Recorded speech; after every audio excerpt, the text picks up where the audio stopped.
నేను పొద్దున్నే తిండి తినాలి, ఏ టైంకి తినాలి, అయితే పొద్దున్నే బాత్రూమ్కి వెళ్ళాలి, ఏ టైంకి వెళ్ళాలని జాతకాలు చూపించుకున్నంత ఎర్రోళ్ళు అప్పుడు లేరు. ఎందుకంటే సనాతన ధర్మం అంటేనే జ్ఞాన మార్గం. అలాంటి రోజుల్లో ఏం చెప్పారంటే పెళ్ళిళ్ళప్పుడు మాత్రం జాతకాలు చూసుకునేవాళ్ళు. అలాంటప్పుడు వెంటనే జాతకం చూసుకోవాలి అంటే నక్షత్రం గుర్తురాదిగా. పంతులు గారి దగ్గరికి వెళ్ళి బాబు నీ పేరేంటి అనగానే భాస్కర్ అనగానే బా యో బాబి అంటే మూలా నక్షత్రం 3వ పాదం, ఓకే నీది మూలా నక్షత్రం 3వ పాదం అని స్ఫురించేలాగా ఉండేది. దానికోసం మాత్రమే పెట్టారు. ఇప్పుడు బా పెట్టాల్సిన చోట పా పెడితే కొట్టుకుపోయేది లేదు, మునిగిపోయేది ఏమీ లేదు. కానీ ఈ మధ్య కాలంలో చైతన్యం పెంచాల్సిన భక్తి ఛాందస్వాదం పెంచేస్తుందండి.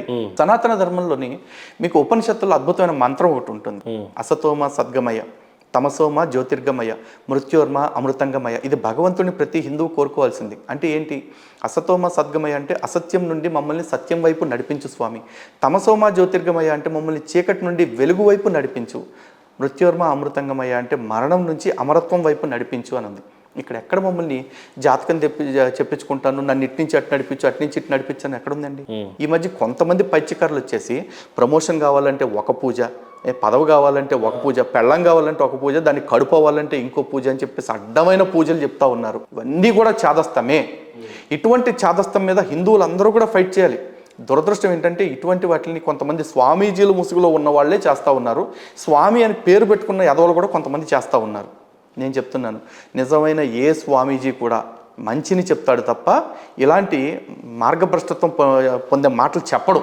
అలాంటి వాటి పట్ల ప్రతి హిందువు జాగ్రత్త వహించాలి. ఈ స్వామీజీలో ఎఫెక్ట్ ఎంత ఉందంటే మొన్న రీసెంట్గా ఎలక్షన్స్ అయిపోయినాయి. బీఆర్ఎస్ పార్టీలో కేసీఆర్ గారు పాపం ఓటమి చెందారు. కానీ ఆ సచివాలయాన్ని వాస్తు బాగాలేదనే కూల్చారు అనేది అయితే వాదన గట్టిగా వినిపించింది. ఒక ముఖ్యమంత్రి స్థాయిలో ఉన్న వ్యక్తి చేత అంత పెద్ద సచివాలయాన్ని కూడా కుల్పించేయగలిగే అంత శక్తివంతంగా ఈ గురువులు మారారా? అయ్యో, ఈ దేశంలోనే ఒక ప్రధానమంత్రికి సలహాదారుగా ఒక తాంత్రిక స్వామి గడిపాడంతే కొంతకాలం. చంద్రస్వామి అని మీరు పేరు వినే ఉంటారు. పివి నరసింహారావు గారు ఆంతరంగికుడు.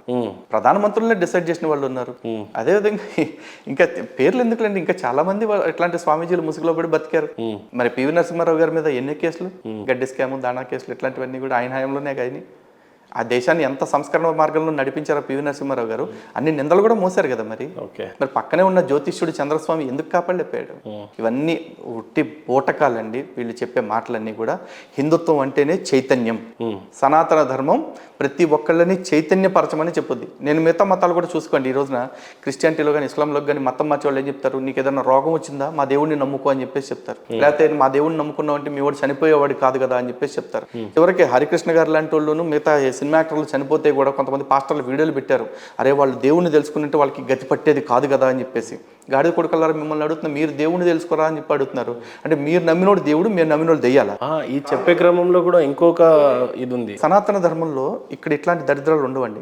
చావు అనేది అనివార్యమైనది. యదృశ్యం తన్ నశ్యం. కనిపించే ప్రతిదీ ఒకనాటికి కనిపించకుండా పోతుంది. అందుకే బ్రతికున్న ప్రతి ఒక్కడికి కూడా చావు పట్ల భయం పోవాలని చెప్తారు. మృత్యోర్మ అమృతంగమయ్య కూడా అంటే కూడా అదే. మరణం నుంచి అమరత్వం వైపు రావాలి అంటే మరణం అనేది ఎప్పటికీ తప్పనిది, ఎవరికైనా తప్పనిది. కాబట్టి మరణం పట్ల భయాన్ని వదిలేయండి అని చెప్పటమే దాని ఉద్దేశం. ఈరోజు మృత్యుంజయ మంత్రం అని చెప్పేసి చెప్తారండి. మృత్యుంజయ మంత్రంలో కూడా ఏం చెప్తారు?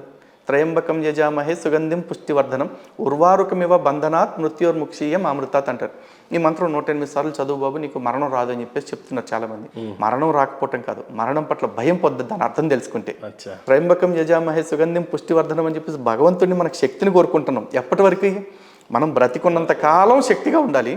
ఆ తర్వాత ఉర్వారుకమివ బంధనాత్ మృత్యోర్ముక్షీయం అమృతాత్ అంటే నేను ఎప్పుడైతే నా శరీరాన్ని విడిచిపెట్టేస్తానో, నేను అంటే ఇక్కడ ఆత్మ ఎప్పుడైతే విడిచిపెట్టేస్తానో, ఎలా విడిచిపెట్టాలంటే పండిన దోసపండు ఏ విధంగా అయితే తీగ నుంచి విడిపోతుందో అలా నా ఆత్మ కూడా శరీరం నుంచి ఎటువంటి నొప్పి లేకుండా విడిపోయేలాగా చూడు స్వామి. నేను ఎల్లకాలం బతికుండాలని కోరుకోడు ఎవడు కూడా. చనిపోయేటప్పుడు ప్రశాంతంగా చనిపోవాలని మాత్రమే కోరుకుంటారు భగవంతుడిని. గుడికి వెళ్ళినప్పుడు కూడా అదే చెప్తారు. దర్శనం చేసుకుని మొత్తం అంతా వచ్చిన తర్వాత గుడి బయటకు కూర్చొని అనాయాసేన మరణం వినా దైన్యేన జీవితం దేహంతే తవ సాన్నిధ్యం దేహిమే పరమేశ్వరం అని కోరుకోమంటారు. అంటే ఏంటి? అసలు ఎటువంటి కష్టం లేకుండా మాకు మరణం రావాలి అంత్యకాలంలో. వినా దైన్యేన జీవితం, నా జీవితంలో ఎక్కడ ఇంకోటి దగ్గర చేయి జాపే పరిస్థితి లేకుండా చూసుకోవాలి. దేహంతే తవ సాన్నిధ్యం, నా దేహం ఎప్పుడు నీ దగ్గరే ఉండాలి, అంటే నిన్ను చూసుకుంటూ ఉండాలి, నీ గుడికి వస్తూ ఉండాలి, అంటే ధర్మబద్ధంగా బ్రతకాలి, ధర్మబద్ధంగా నేను చావాలనుకున్నప్పుడు చనిపోవాలని కోరుకోవాలి. కానీ ఈ యదవలు కొంతమంది ఉంటారు ఇప్పుడు వచ్చేసి, మాకు నిత్య జీవం కావాలి, మా దేవుడిని నమ్ముకుంటే ఎల్లకాలం బతుకుతాం. అది పిశాచాల్లాగా ఎల్లకాలం బతికి పీకేది ఏంటంటే మనిషి. చావు అంటే వీళ్ళందరి దృష్టిలో ఏంటంటే నిజానికి ఆ 2 మతాల విషయంలో చావు అంటే ఒక శాపం, కానీ సనాతన ధర్మం ప్రకారం చూసుకుంటే చావు ఒక వరం, మృత్యు దేవత అంటాం మనం. అందుకే ఎందుకంటే బాగా జీర్ణమైపోయిన శరీరం, అసలు కథలు లేకుండా మంచం మీద పడి అక్కడే మోషన్స్, అక్కడే యూరినేషన్ అంతా అవుతున్న జీవి బతికొండటం కంటే ఆ జీవికి మరణమే వరం. కానీ బాగా పాపాలు చేసుకునేవాడు చూడండి, ఆ మంచం మీద అలా బతికే ఉంటాడు కానీ కుళ్ళుతో కూడా చావలేడు వాడు. అలాంటి వాడికి చావు వచ్చిందంటే అదొక వరం అండి. సనాతన ధర్మం అంత గొప్పగా చెప్తుంది, ప్రాక్టికాలిటీకి దగ్గరగా ఉంటుంది. That is reality, that is సనాతన ధర్మం. ఈ రోజుల్లో చూసినట్లయితే మన హిందూ ఫ్రెండ్స్ అంతా, మీకు ముస్లిం ఫ్రెండ్స్ ఉన్నారా, క్రిస్టియన్ ఫ్రెండ్స్ ఉన్నారు, పరిచయస్తులు ఉన్నారండి. నార్మల్గా చూసినట్లయితే వాళ్ళు చిన్నప్పటి నుంచే వాళ్ళ పిల్లలకి ఖురాన్ నేర్పిస్తూ ఉంటారు, లేకపోతే ఖచ్చితంగా ఫ్రైడే మసీద్కి తీసుకెళ్తాడు, లేకపోతే ఈ రంజాన్ ఏది ఉన్నా కూడా ఫాస్టింగ్లు ఉండటం నేర్పిస్తాడు. ఈ సండే ఖచ్చితంగా క్రిస్టియన్స్ చర్చికి తీసుకెళ్ళి బైబుల్ చదివిస్తూ ఉంటారు. ఎందుకో ఈ భారతదేశం ఇంత పెద్ద హిందూ సామ్రాజ్యం అయినప్పటికీ మనం గీతను చదవడం కానీ, ఇంట్లో చాలామంది ఇళ్ళల్లో అయితే గీత ఉండదు ఈ రోజు కూడా.